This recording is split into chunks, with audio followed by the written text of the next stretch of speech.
is going on, you guys? Sports Runs on Diesel is back at you here with another episode. I know it's been a long time since I last did an episode, but what better way to get back into it than Super Bowl 56 between the LA Rams and the Cincinnati Bengals? You got Burrow, you got Matthew Stafford. This is the second time two number one pick quarterbacks are playing against each other in the Super Bowl. The last time this happened, believe it or not, was 6 years ago in Super Bowl 50 between Peyton Manning and Cam Newton, and we know how that one ended, the Von Miller show. And speaking of Von Miller is in another Super Bowl here with the LA Rams, and we will get to Von Miller, to Aaron Donald and this defense. There's a lot to talk about here, but let's start off with Stafford and Burrow. Starting with Stafford, for me, I love what I'm seeing out of Matthew Stafford here in the postseason. There's a lot of inconsistency in the regular season. You know, even though he had 41 touchdowns, 17 interceptions, you know, if he could cut down the interception thing, I mean, they're going to blow out Cincinnati. I mean, but you can never count out Joe Burrow. We've said this time and time again. The people who, even myself, even when I thought Joe Burrow and them were going to lose to Kansas City and they were going to lose handily to Kansas City in Arrowhead, Joe Burrow and them came back and here they are in the Super Bowl. So, but sticking to Stafford here, Stafford has been phenomenal here in the postseason. Over 900 passing yards here, 6 touchdowns, 1 interception. This guy has come up big. I mean, surprisingly, they beat Tampa Bay after fumbling the football 4 times in the ball game. Somehow, some way, they still win this football game. Fumble the football, to turn over the ball 4 times in a ball game, and to still win. I mean, that tells you that Tampa Bay did not take advantage of the turnover game and putting up points on the board off turnovers. And you give credit to the LA Rams defense for that as well. But, you know, Stafford, tail of the tape, over 4,800 passing yards, which is he was third in the league in passing yards. Third in the league in yards per attempt at 8.1 yards per attempt. Second in passing touchdowns behind Tom Brady with 41. And then, believe it or not, he had the most 40-plus yard pass plays of the season with 18. And he should. I mean, with Cooper Kupp running wild all season, I mean, he had passes to Von Jefferson as well. And to think that this wide receiver core is not even at its best, and they're in the Super Bowl. They don't even have Robert Woods. And if Robert Woods is your number 3, you got to be feeling good about this stuff. And then Von Jefferson, this guy could easily be a number 2 wide receiver somewhere else. So it's like, I love I mean, LA completely stacked on the offensive end, you know. But let's get to Cincinnati. Let's get to Joe Burrow here. 4,600 passing yards this year, 34 touchdowns, 14 interceptions. First in yards per attempt at 8.9 yards per attempt. Second in QBR, 108.3 QBR rating. Only behind Rodgers, and he was only behind Rodgers by like 2 or 3 points. I think Rodgers had 111 or something like that. But tied for second in 40-yard pass plays with Justin Herbert at 15. First in completion percentage at 70.4%. He's the only quarterback this season that completed over 70% of his passes with a minimum of 250 pass attempts. So, but the downside, like I said, with the downside with Matthew Stafford is his consistency. We saw the inconsistency from him in the regular season where he was being great, and then all of a sudden he would fall off a cliff and play terrible. Downfall for Joe Burrow, and not just Joe Burrow, but the offensive line of Cincinnati, 51 sacks, which is number 1 this year. So Joe Burrow's been sacked 51 times. That's an average of 3 sacks a game in the regular season. That's ridiculous. Joe Burrow either needs to get this ball out of his hands faster, and he's definitely going to need to do that against this defensive line for the Rams. Because if he gets sacked more than 6, 7, 8 times, they're not winning this football game. I don't even give them the benefit of the doubt. Burrow has proven us wrong time and time again here in this playoff run they've had. They've won 2 true road games, and they really have a 3rd true road game. Who in the heck thought that Cincinnati should be the home team in this ball game? We know LA is going to be the home team here because it's in SoFi Stadium in Inglewood, California. I mean, this is not even this is a road game. for Cincinnati. This is not even a home game for them. So it's like, I don't understand. I mean, I understand it's luck of the draw in terms of like who makes it to the Super Bowl. But of course, this is the second season in a row where the Super Bowl is being played, the home team is actually playing in the Super Bowl. Last year was Tom Brady and the Tampa Bay Buccaneers. And then this year you get the LA Rams. So it's going to be a long night for Joe Burrow and them, but Joe Burrow's got to get this football out of his hands. That's the only way he's going to be effective in this football game. Tail of the tape, we're going to move on to the running backs. I mean, it's been tough for the LA Rams. LA Rams have been injury prone at the running back spot. Darrell Henderson has been on, injury reserve. And then Sony Michel, who came up, he was used in the mix early, but then once Darrell Henderson got hurt and was out for the rest of the season, it's been the Sony Michel show. Sony Michel, 208 carries, 845 yards. His 845 yards is top 20 in the league, which is really not saying much. But they have somewhat of a decent run game. That's the good thing about this LA Rams team. They have somewhat of a decent run game. But you look at the other side in Cincinnati, this is where Cincinnati is favored. You got Joe Mixon, who is like Derrick Henry's little brother in terms of they just keep feeding him the ball 25, 30, 35 times. They keep handing the ball off. And the more Joe Mixon shows up, the more and more this LA Rams defense is going to struggle and they're going to be tired. But that's the only way you're going to win this football game is you keep Stafford in this highlight reel offense with Cooper Kupp, Odell Beckham Jr., Higbee, and others off the field. That's the only way you're going to win this football game, and you need to pound that football. Joe Mixon, third in the league in rushing yards with over 1,200 rushing yards. And then he was second in the league in touchdowns behind, obviously, Jonathan Taylor of Indianapolis with 13 touchdowns. So I think the rest of the formula for Cincinnati is run the football and use the play action game but I mean, this defense is going to be really tough to beat because you got Von Miller on one side of the defensive line, and then you got, it's Aaron Donald on the other end. You got like two defensive, pretty much these two guys are going to be Hall of Famers when their careers are all said and done. And to me, it's going to be very tough. The more they close that pocket, the QBR rating. So here's a great statistic for you. The QBR rating, when quarterbacks are pressured by the LA Rams front four, just the front four, not even blitzed, 2.5%. 2.5 is the QBR out of a possible 158.3. 2.5. That's ridiculous. So Joe Burrow better get this ball out of his hands real fast. Find Higgs, find Boyd. I mean, it's going to be hard to get Jamar Chase because he's going to be guarded by I think one of the top cornerbacks in the league in Jalen Ramsey. It's going to be hard to get him the football, but you just never know. It's going to be tough here. But Joe Mixon, run the football with Joe Mixon. You got to establish a run game before you start throwing this football. Keep Stafford, Kupp, OBJ, Von Jefferson, Higbee. Keep all those guys off the field. You have to keep this offense off the field because they're gonna explode at some point in time in this ball game. But moving on to the wide receiver game. So like I said, Cincinnati has the run. I think Cincinnati wins the running back battle because of Joe Mixon and what he has done, not just this season, but in seasons past for Cincinnati. Wide receiver game, you got Cooper Kupp, obviously, the Triple Crown winner, 145 catches, over 1,900 receiving yards, 16 receiving touchdowns. First Triple Crown, I think he's the fourth player since 1970 to win the Triple Crown in receiving. So a big kudos to Cooper Kupp. I mean, if you're Cincinnati's defense, especially Hilton, because I think Hilton's going to be matched up against him, even if you're a linebacker, outside, inside linebacker, Cooper Kupp runs in your zone area, you need to bump him because it's going to be a team effort against Cooper Kupp to slow him down.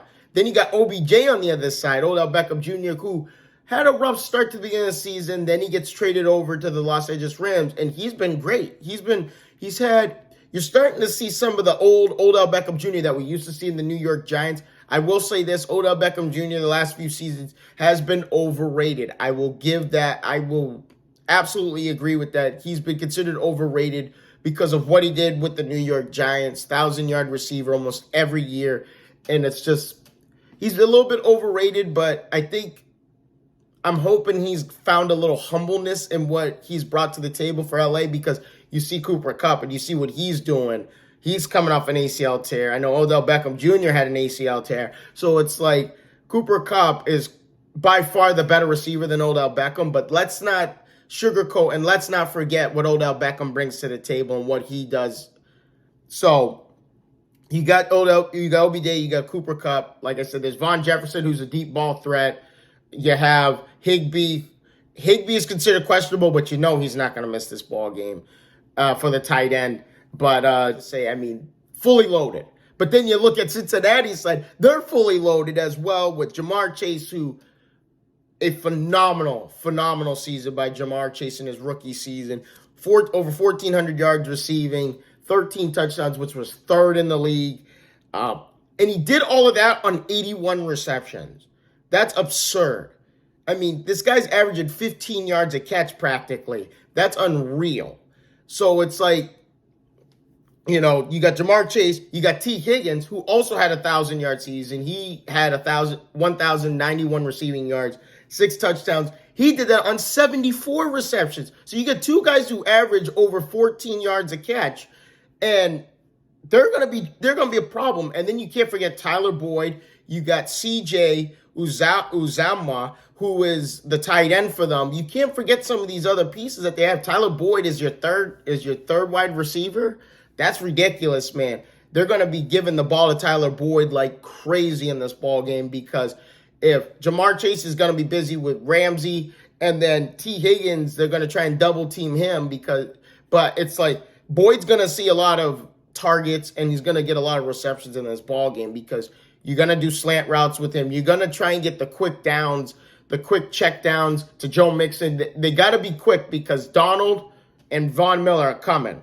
So, but it's like, as I look at this wide receiver core, who gets the edge? No one gets the edge. I think this is the most even matchup when it comes to this.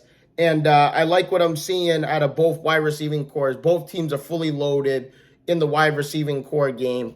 Both tight ends have good tight end cores as well.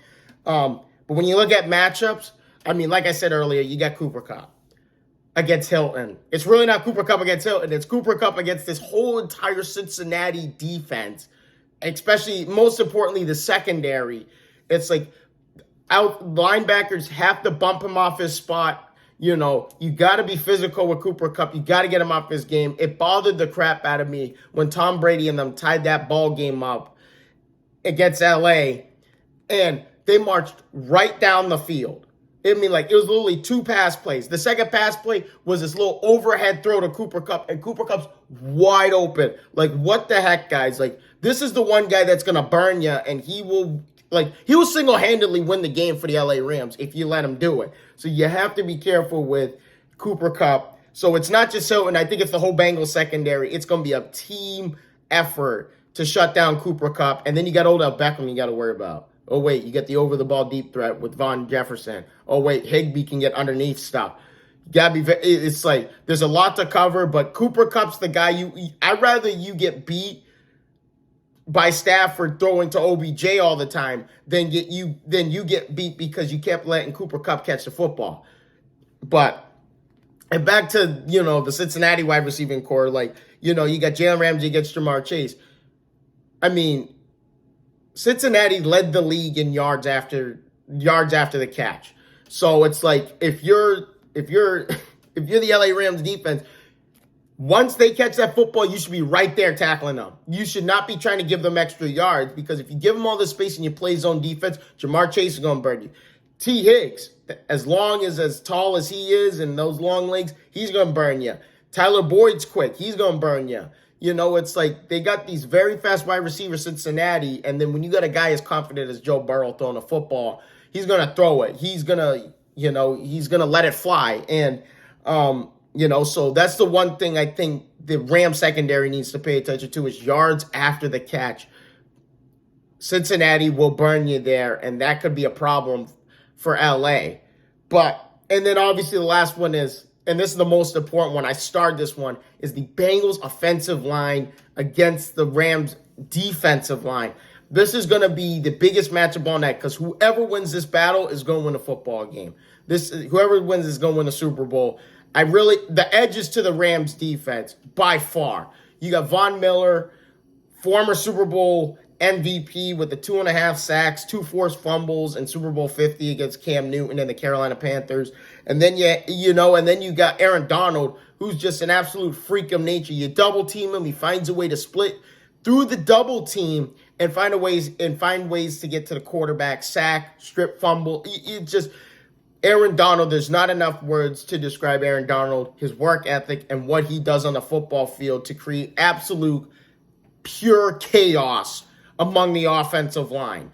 He just absolutely is ridiculous. But you got two all-time great guys at rushing quarterbacks going after Joe Burrow. Joe Burrow better be ready. He better have those legs nice and strong, because those legs are going to get hit a lot in this football game if the Cincinnati offensive line cannot get it together and protect their quarterback. And he will get sacked more than 6, 7, 8 times if they don't protect him properly. And if Joe Burrow does not get rid of the football fast enough. He needs to have that football out of his hands in under 2.5 seconds. If he does not do that, it's over. I mean, the Rams are going to win this. They're going to force Joe Burrow to make mistakes. He's going to throw interceptions. But Joe Burrow, the thing that separates Joe Burrow from a lot of quarterbacks is he is always calm, cool, and collective. I mean, they're down 14 in Arrowhead to Kansas City. They came back and won. I knew they were going to be the Tennessee Titans. The Titans, I didn't think, had a remote chance of beating Cincinnati, because it's just Tannehill is not the quarterback for the Tennessee Titans. You have a great an all-time running back in Derrick Henry in terms of I know it's too early to say all-time running back, but if he stays healthy, he's going to be an all-time running back the way he's been running the football the last 3-4 seasons. But Tannehill is not the quarterback that's going to get Tennessee there. Period. All right. Predictions. Oh, this was tough, man, because the times I've rooted against Cincinnati's won.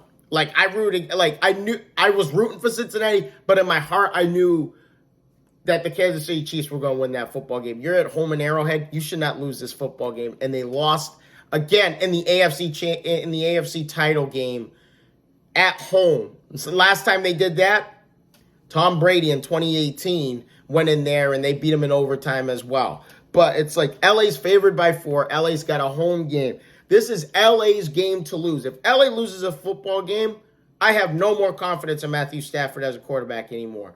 Will he be a Hall of Famer? Absolutely, he'll be a Hall of Famer. But I have no confidence in Matthew Stafford. If you can't win a game in your home stadium in the Super Bowl, I have no confidence in you as a quarterback anymore. And I'm not saying you won't eventually get it done, but it's you're at home, dude. And I understand that the whole Cincinnati thing, which I think is a whole bunch of crap, that they made Cincinnati the home team when LA's at home. And it's just if you lose this game, you're going to be known as the quarterback who really could never get it done. He's been playing great in the postseason, but he's going to be a quarterback who will be the one who never got it done, who never won a Super Bowl ring, who has great talent throwing that football. So, but my prediction, I have Cincinnati winning this. And as much as I hate to say it, I can't go against Joe Burrow. I can't do it. It's just I debated about this for 3 days, guys. I really tried hard not to pick LA, because LA's favored by 4 points right now in terms of the line, and it's just I really wanted to pick the Rams, but every time I've picked against Joe Burrow wins. So I'm picking Joe Burrow, and part of me hopes I'm wrong because I'm picking Joe Burrow, but I have Cincinnati winning this football game and winning their first Super Bowl 28-24. Right now, the over-under in terms of total score, combined score together, is 48.5. That's the over-under right now. I have them going over. I think this game could be a real shootout. especially if Joe Burrow gets that ball out fast. But this could be a defensive-minded game too. So don't sugarcoat that either, because this Rams team could really shut down Joe Burrow and this offense. But the only way Joe Burrow and them are going to be effective passing this football is if they give the football to Joe Mixon, keep giving him the football, game manage the clock, run the clock, keep that defense on the field, because the longer Donald, Von Miller, Ramsey, all these guys are on the field, especially the longer this Rams defense is on the field, the more tired they're going to get. And by that third, fourth quarter, you're still running the football with Joe Mixon. It's going to be tough for them to tackle him, and he's going to start slipping tackles, and he could break one free.